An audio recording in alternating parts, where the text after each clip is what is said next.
23শে June ১৯৫৩ ভারতের ইতিহাসে এই তারিখটা নিয়ে অনেক কথা হয়, অনেক বিতর্ক। হ্যাঁ, ঠিকই। একটা খুব গুরুত্বপূর্ণ আর রহস্যময় দিনও বটে।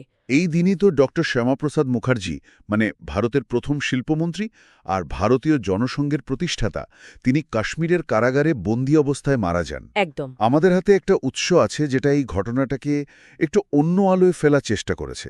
তাদের মূল প্রশ্নটা বেশ জোরালো। কি সেটা? ডক্টর মুখার্জির মৃত্যু কি স্বাভাবিক ছিল, নাকি এর পেছনে অন্য কোনো কারণ ছিল? কোনো রাজনৈতিক চক্রান্ত হয়তো। চলুন একটু তলিয়ে দেখি উৎসটা কি বলছে। অবশ্যই। এই মৃত্যু নিয়ে প্রশ্ন তো অনেকদিন ধরেই আছে, ধোঁয়াশাও কাটেনি। উৎসটা প্রথমেই যে প্রশ্নটা তুলেছে সেটা হলো, তিনি ঠিক সেই সময়টায় কাশ্মীরে গেছিলেন কেন? হ্যাঁ, সেটা একটা জরুরি পয়েন্ট। আসলে তখন কাশ্মীরের যে বিশেষ মর্যাদা ছিল আর সেখানে ঢুকতে যে পারমিট লাগত, সেটার উনি তীব্র বিরোধী ছিলেন। আচ্ছা। তো সেই পারমিট ব্যবস্থার প্রতিবাদ জানাতেই উনি পারমিট ছাড়া কাশ্মীরে ঢোকেন। আর ঢোকার পরে গ্রেফতার হলেন। হ্যাঁ। কিন্তু উৎসটা বলছে গ্রেফতারের পর যা যা ঘটল সেগুলো আরও বেশি সন্দেহজনক, তাই না? ঠিক তাই। উৎসটার তথ্য যদি দেখি, গ্রেফতারের পর ওনাকে শ্রীনগরের কাছে একটা বেশ পুরনো নির্জন বাংলোয় রাখা হয়েছিল। কোনো সাধারণ জেলে কিন্তু নয়। ও আচ্ছা, নির্জন বাংলোয়। হ্যাঁ, আর সেখানেই নাকি ওনার শরীর খারাপ হতে শুরু করে। উৎসটা তো এটাও বলছে যে তার অসুস্থতার খবর সেটা চিঠি লিখে তৎকালীন প্রধানমন্ত্রী নেহেরুকে জানানোও হয়েছিল। তাহলে চিকিৎসার কি হলো? বন্দি অবস্থায় তার স্বাস্থ্যের যত্ন সেটা নেওয়া হয়েছিল কি? উৎস এই নিয়ে কিছু বলছে, কোনো অভিযোগ? এখানেই তো উৎসটার সবচেয়ে সিরিয়াস প্রশ্নগুলো তুলেছে।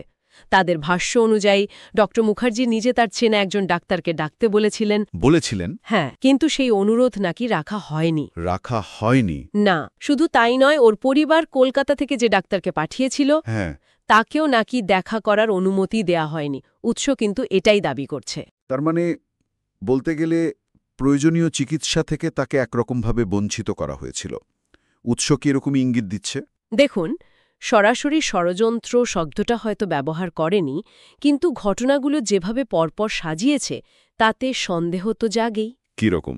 যেমন ধরুন, উনি যে পারমিট ছাড়া ঢুকছেন সেটা জেনেও ঢুকতে দেওয়া হলো। তারপর গ্রেফতার করে একটা নির্জন জায়গায় রাখা হলো।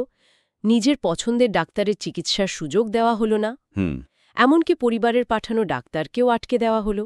এই সবগুলোকে উৎস বেশ অস্বাভাবিক আর প্রশ্নসাপেক্ষ বলেই মনে করছে। মৃত্যুর আগে রাতে যখন অবস্থা খুবই খারাপ হলো, তখন হাসপাতালে নেওয়া হয়েছিল ঠিকই, কিন্তু ঠিক কী ঘটেছিল সেখানে বা মৃত্যুর আসল কারণটা কি, তা নিয়ে উৎস যথেষ্ট সংশয় রেখেছে। তাহলে মোদ্দা কথা হল, ডক্টর শ্যামাপ্রসাদ মুখার্জির মৃত্যু নিয়ে যে একটা রহস্যের জাল, সেটা আজও পুরোপুরি কাটেনি। সেটাই।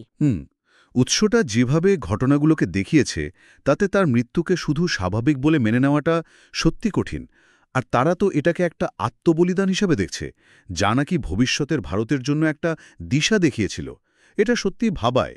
হ্যাঁ, আর এখানে আরেকটা গুরুত্বপূর্ণ দিক হল এই ঐতিহাসিক ঘটনাটা আর এর চারপাশের প্রশ্নগুলো।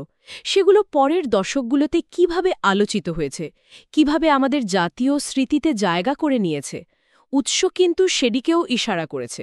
ঠিক। তারা আজকের প্রজন্মের কাছে ডক্টর মুখার্জির প্রাসঙ্গিকতা নিয়েও প্রশ্ন তুলেছে। হয়তো আমাদের সকলের জন্যই ভাবনার বিষয় এটাই যে ইতিহাসের এই অমীমাংসিত অধ্যায়গুলো, এই ব্যক্তিত্বদের ত্যাগ, এগুলো কিভাবে সময়ের সাথে সাথে একটা জাতির আত্মপরিচয়, তাদের ভাবনা চিন্তার অংশ হয়ে ওঠে।